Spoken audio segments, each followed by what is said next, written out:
こんにちは。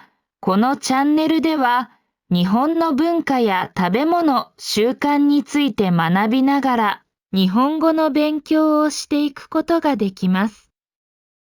日本の文化、食べ物、習慣を学びながら日本語を勉強しましょう。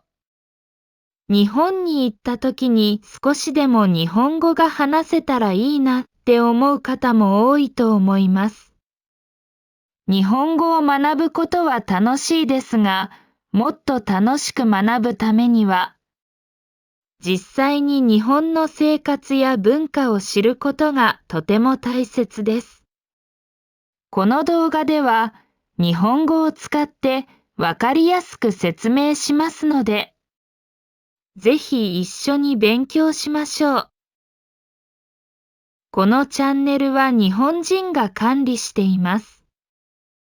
日本について質問、リクエストがあれば、コメント欄に書いてください。